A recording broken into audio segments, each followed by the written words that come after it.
Good morning बच्चों, मैं राकेश कुमार आज फिर से अपने YouTube क्लास चैनल में न्यू आइसोमेट्रिक के साथ आया हूँ। इस आइसोमेट्रिक को आप देख रहे हैं। सबसे पहले मैं इस आइसोमेट्रिक का डायमेंशन आपको बता देना चाह रहा हूँ। इस आइसोमेट्रिक में डायमेंशन क्या होगा और कितना होगा। तो आप देख रहे होंगे कि ये एक इलेक्ट्रिकल शेक है जो कि एक होल किया हुआ है सिलेंड्रिकल के हिसाब से, और ये एक आगे का बेस बना हुआ है। तो इसका डायमेंशन आप सबसे पहले जान लीजिए। आपका डायमेंशन आप देख रहे होंगे कि इसका टोटल लेंथ जो हमने निकाला है वो टोटल लेंथ हमने यहाँ पे दे भी रखा है कि फ्रंट की ओर का टोटल 165 होगा। लेकिन होगा कैसे, तो आप देख रहे होंगे कि ये पॉइंट से ये पॉइंट तक का दूरी जो दिया हुआ है कितना दिया हुआ है 105 mm। कितना 105 mm। और इसके बाद जो हमारा दूरी है दोस्तों वो रेडियस 30 है। रेडियस 30 तो यानी सेंटर पॉइंट से आपका 30 इस साइड और 30 इस साइड, तो आपका टोटल कितना हो गया 60 mm। तो 105 में जब हम 60 को ऐड करेंगे तो हमारा टोटल डायमेंशन निकलेगा लेंथ का कितना 165। क्लियर। अब हम आते हैं साइड की ओर। साइड की ओर से आप देख रहे हैं कि ये आपका टोटल चौड़ाई आपका दिख रहा है। तो टोटल चौड़ाई आपका है कितना, तो यहाँ से रेडियस 30 और ये पॉइंट से भी रेडियस 30 होगा। तो 30 और 30 आपका 60 mm निकला, और बीच का भाग जो आपका दिया हुआ है 65 mm, अर्थात टोटल आपका चौड़ाई कितना हो जाएगा 125 mm। हाइट अब आप देखेंगे कि आपका टोटल हाइट दिया हुआ है 55 mm। इससे आपका ऊपर कोई भी भाग नहीं है, तो आपका टोटल हाइट कितना हो गया 55 mm। और आप देख रहे हैं कि ये जो हमारा स्लॉट है इसका 45 mm है।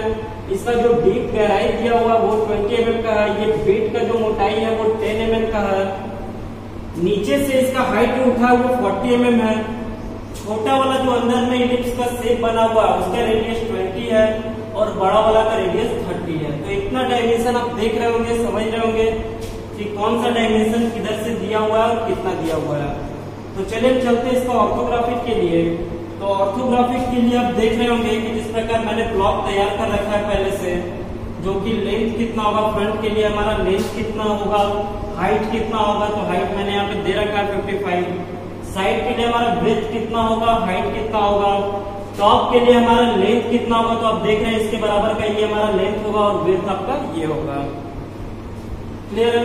तो अब हम चलते हैं फ्रंट की ओर से इस वस्तु को देखेंगे और इसका कैसा व्यू निकल के आता है वो हम फ्रंट के जगह पर पुट करेंगे।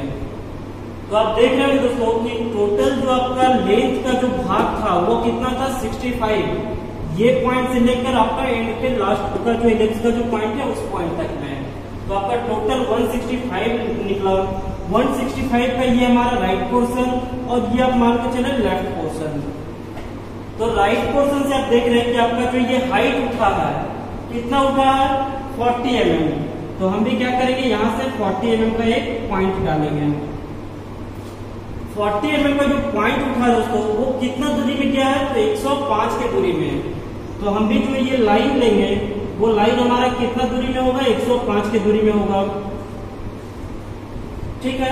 उसके बाद आप देख रहे होंगे कि इस साइड से देखेंगे तो बिल्कुल गोलाकार भाग ये जो दिया हुआ है जो राउंड शेप में बना हुआ एक कंप्लीट लाइन की तरफ दिखेगा वो। तो हम क्या करेंगे उसका लाइन की तरफ दिखे, अर्थात लेफ्ट साइड से हमारा दूरी क्या होगा रेडियस 30 का, यानी कि 30 रेडियस के इक्वल टू हमारा डायमीटर क्या हो जाएगा 60 हो जाएगा। होगा ना, क्योंकि हमें पूरा भाग लेके चलना है, आधा नहीं लेके चलना है। तो हम यहाँ से क्या करेंगे 60 mm पॉइंट करेंगे। 60 mm पॉइंट करने के बाद ठीक एक लाइन हम नीचे लेके आएंगे इस प्रकार से। देख रहे हैं तो ये जो आपका भाग बना हुआ है दोस्तों वो आपका भाग आपका ये 60 mm का, कितना का 60 mm का, जो कि रेडियस आपका कितना दिया हुआ है 30 दिया हुआ है ना। मैं यहाँ पे आपको सेंटर लाइन दे दे रहा हूँ, उससे भी आप देख लीजिए। ये तो हमारा 30 पर जाकर सेंटर लाइन पड़ा था, तो 30 पर हमने भी एक सेंटर लाइन दिया और 30 दोनों साइड डालकर हमारा रेडियस 30 का ये ब्लॉक की शेप तैयार हुआ, जो कि हाइट कितने में है 55। हमारा भी ये हाइट 55 है। तो अभी तक आप देख रहे हो दोस्तों कि हमारा जो पोर्शन जो दिख रहा था वो पोर्शन तो हमने दिखा दिया है। एक्स्ट्रा लाइन में मिटा दे रहा हूँ ताकि वो पोर्शन आपको आसानी से दिख सके। तो बिल्कुल ये शेप आपका इस साइड से देखने पर दिख रहा है, लेकिन अब हमारा कुछ भाग जो ऐसा भी है जो कि हमें दिख नहीं पा रहा। जैसे कि आप 45 mm पे देख रहे हैं 20 mm नीचे आके एक जो स्लॉट गया हुआ है ना, वो स्लॉट आपका फ्रंट की ओर से नहीं दिख पा रहा है। इसमें जो एक होल किया हुआ है रेडियस 20 के हिसाब से, वो भी पूरा नीचे आर पार किया हुआ है, वो भी आपको ये रेडियस 30 के अनुसार जो आपका बीम से बना हुआ है उसके कारण नहीं दिख पा रहा है। तो हम उसका भी रीडिंग लाइन पुट करेंगे और ये पोर्शन का भी रीडिंग लाइन पुट करेंगे। तो सबसे पहले आप देखेंगे कि आपका राइट पोर्शन का जो आप 40 mm ऊपर गए थे, ये जो हमारा 40 mm ऊपर गए थे, ये 40 mm से ये हमारा स्लॉट कितना नीचे आया हुआ है, तो 20 mm है ना। तो हम भी क्या करेंगे, यहाँ से 20 mm पॉइंट कर लेंगे। और ये गया कितने दूरी तक में, तो आप देख रहे होंगे कि यहाँ से यहाँ तक आपका दूरी कितना है, 105 mm, लेकिन ये गैप हमारा 10 mm का गैप गया हुआ है ना। तो यहाँ पर 10 mm का गैप गया हुआ है, तो हमारे ये पॉइंट से ये पॉइंट तक का दूरी क्या हो जाएगा, 95 mm होगा। तो हम भी क्या करेंगे, ये पॉइंट से 95 mm पॉइंट कर लेंगे। पॉइंट करने के बाद हमें 20 mm नीचे एक हिडन लाइन पुट करना है, और यही हिडन लाइन आपका इस ओर आके इसमें टच कर जाएगा, जो कि आपका ये छुपा हुआ स्लॉट के भाग को इंडिकेट कर रहा है। क्लियर है। अब हमारा एक जो छिप रहा है वो रेडियस 20 का जो भाग है वो हमारा नीचे होल किया हुआ है, वो आपका ये कॉर्नर से ये कॉर्नर तक का दूरी छिप रहा है, जो कि सेंटर पॉइंट से हमारा क्या रेडियस 20 है। तो हम भी क्या करेंगे, सेंटर पॉइंट से 20 इस साइड पॉइंट करेंगे और सेंटर पॉइंट से 20 इस साइड पॉइंट करेंगे। उस पॉइंट से भी हम क्या करेंगे दोस्तों, हिडन लाइन डालेंगे। कहां तक डालेंगे, ये पूरा नीचे तक आया हुआ है ना, क्योंकि जहां पर भी हमारा रेडियस या डायमीटर का डायमेंशन दिया हुआ हो और कोई भी होल को दर्शा रहा हो, तो वहां पर आप देखेंगे कि या तो डीप लिखा हुआ होगा। अगर होल का कोई लिमिट होता, जैसे कि ये डीप हमारा जाएगा 20 mm डीप जाएगा, 40 mm डीप जाएगा, तो अगर उस होल का लिमिट होता तो यहाँ पर हमारा डीप दिखाकर लिखा हुआ होता, लेकिन सिर्फ रेडियस दिया हुआ था कि हमारा होल जो है आर पार है। तो आप देख रहे होंगे कि सेंटर लाइन के माध्यम से हमने 20 mm रेडियस का हिडन लाइन डालते हुए एक ऊपर से नीचे तक पुट कर दिया, जो कि हमारा छिपा हुआ ये भाग को दिखा रहा है। क्लियर है। तो अब हम साइड की ओर चलेंगे दोस्तों।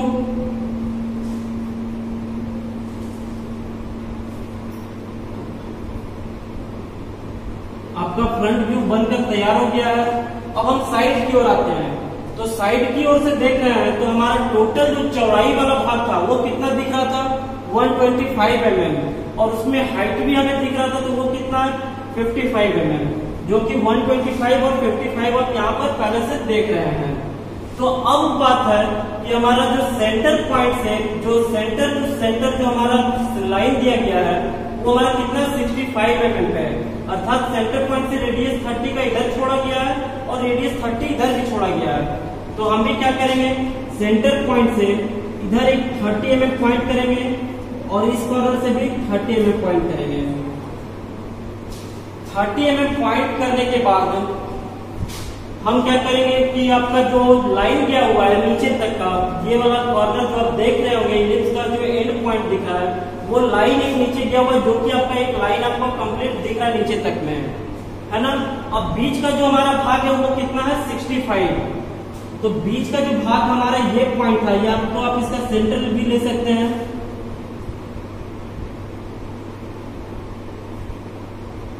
ये एक सेंटर मैंने निकाल लिया है क्योंकि इसका बीच के भाग को निकालने के लिए, तो 65 है। तो हम 32.5 दोनों साइड अब चलेंगे, कितना 32.5, एक 32.5 इधर और एक 32.5 इधर, दोनों साइड चले। अब ये हमारा पॉइंट निकल कर आ गया सामने। अब हमारा हाइट कितना है दोस्तों, तो 40 mm, आप देख रहे होंगे 40 mm का हाइट है। तो 40 mm के हाइट में हम क्या करेंगे, एक लाइन पुट करेंगे।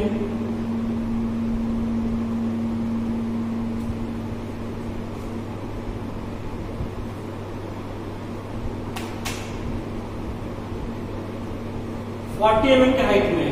अब 40 mm का हाइट हमारा इस दोनों पॉइंट से हमारा उठा है, तो अब दोनों साइड का गैप हमारा कितना है 10 mm का, है ना।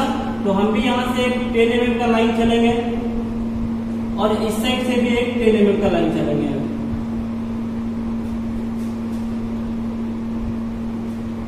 ठीक है।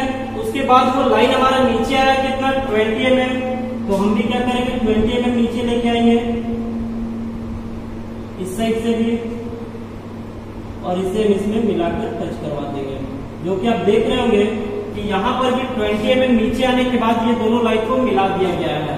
अब ये जो कॉर्नर है आप देख रहे हो कि इधर से देखने के बाद हमारा ये स्लॉट आर पार नहीं किया हुआ है, जिस कारण से हमारा ये भी लाइन बिल्कुल टच रहेगा, जो कि आपका इस पोर्शन को दिखाएगा, ये वाले भाग को।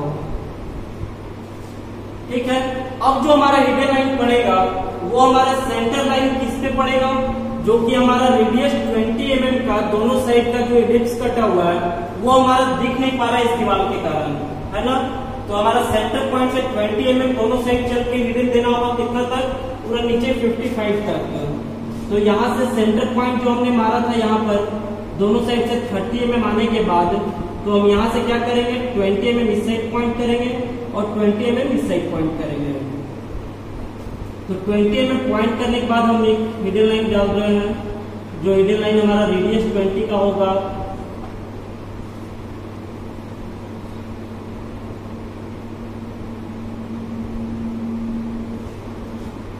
फ्रंट की ओर से आप देख रहे होंगे दोस्तों, तो बिल्कुल ये शेप आपको दिख रहा होगा। ये जो आपका पूरा भाग है वो 55 mm के नीचे में आपका आके दिख रहा है ये। और रही बात की जो अंदर का जो आपका भाग छिपा हुआ है 65 mm का सेंटर पर, तो ये हमारा सेंटर पॉइंट होगा, सेंटर लाइन, जो कि इस पोर्शन को इंडिकेट कर रहा है।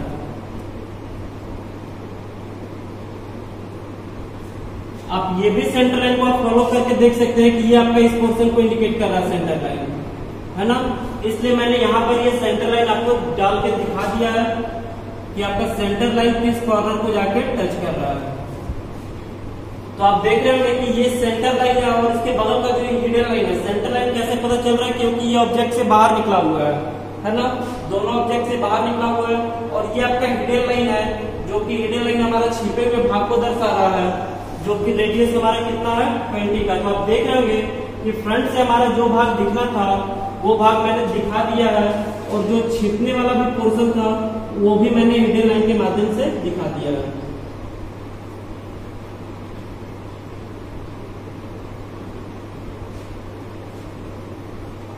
क्लियर है। अब हम चलते हैं टॉप की ओर। टॉप की ओर चलेंगे तो सबसे पहले क्या करेंगे, ये 60 mm को फॉलो करते हुए एक लाइन हम ऊपर से नीचे देंगे, और इसमें हमारा सेंटर लाइन पड़ेगा वो कितना 30 mm पर।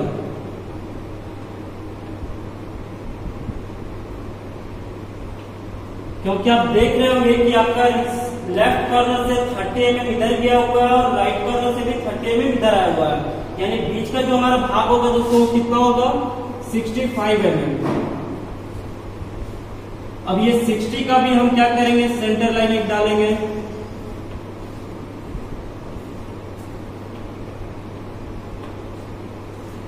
अब हमें करना क्या है, तो रेडियस 30 का एक हाफ सर्कल, रेडियस 30 का एक हाफ सर्कल लेंगे,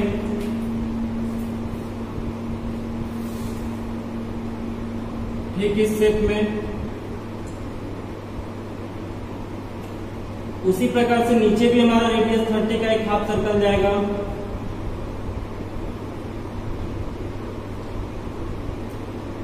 जो कि कंपास को हम ये पॉइंट पे रखेंगे जो हमारा सेंटर लाइन एक दूसरे को क्रॉस किया आपस में। अब हमारा एक रेडियस बचा कितना 20 mm का, तो हमने क्या करेंगे, ये पॉइंट से 20 mm पॉइंट करेंगे, इधर साइड से भी 20 mm, ये पॉइंट से भी 20 mm और ये पॉइंट से भी 20 mm। तो सबसे पहले क्या करेंगे, बीच वाले भाग को हम लाइन जो हमारा स्ट्रेट लाइन पड़ेगा वो स्ट्रेट लाइन दे रहे हैं। उसके बाद हमारा रेडियस के माध्यम से हम इस भाग को इस प्रकार टच करवा देंगे, जो कि आप ऊपर से देख रहे हैं इस भाग को, तो बिल्कुल ऐसा ही दिख रहा होगा। एक्स्ट्रा लाइन में मिटा के भी दिखा क्लियर कर दूंगा, लेकिन सबसे पहले मैं इस ऑब्जेक्ट को पूरा करके दिखा दे रहा हूँ। तो अब आप देख रहे होंगे कि ये जो आपका सेंटर लाइन जो पड़ा है बीच का, सेंटर टू सेंटर का जो हमारा डायमेंशन है 65, यही डायमेंशन हमारा नीचे वाले भाग के 65 को फॉलो कर रहा है। तो आप यही सेंटर का पॉइंट जो होगा, इससे हम क्या करेंगे, एक लाइन आगे चलेंगे, और इस पॉइंट से भी एक लाइन आगे चलेंगे।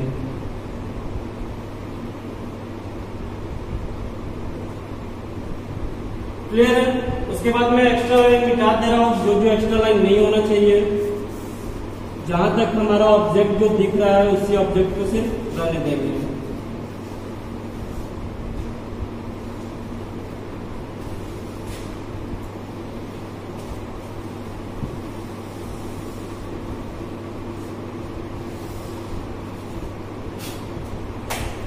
तो आप देख रहे होंगे कि ऊपर से देखने पर हमारा जो टॉप व्यू का जो ऑब्जेक्ट इमेज जो बन रहा है वो बिल्कुल इस शेप में बन रहा है। हमारा क्या पोर्शन रहा, तो ये जो हमारा 65 mm के पॉइंट पर जो 10 mm का जो दूरी लेते हुए बिट शेप में गया है उस दूरी को हम इंडिकेट करेंगे। तो ये पॉइंट से क्या करेंगे, 10 mm इसमें पॉइंट करेंगे और नीचे के पॉइंट से 10 mm ऊपर। इस लाइन को हम कितना लेंगे, तो आप ये पॉइंट के पैरेलल भी फॉलो कर सकते हैं, या तो आप इसका दूरी भी निकाल सकते हैं। कैसे, क्योंकि आप बताया था मैंने अभी कि ये पॉइंट से ये पॉइंट तक का दूरी आपका 105 mm है और ये 10 mm का गैप लेते हुए आ रहा है। तो आप इसमें से 10 mm अगर छोड़ेंगे तो ये दूरी हमारा 95 mm का निकल आएगा। तो हमारा ये दूरी भी पता चल गया कि कितना दूरी का होगा, 95 mm। ये जो दूरी होगा हमारा कितना होगा, 95 mm। ठीक उसी प्रकार इधर आएंगे और ये भी जो 10 mm का गैप छोड़ेंगे उस गैप में भी हम इसे ले आके टच करवा देंगे।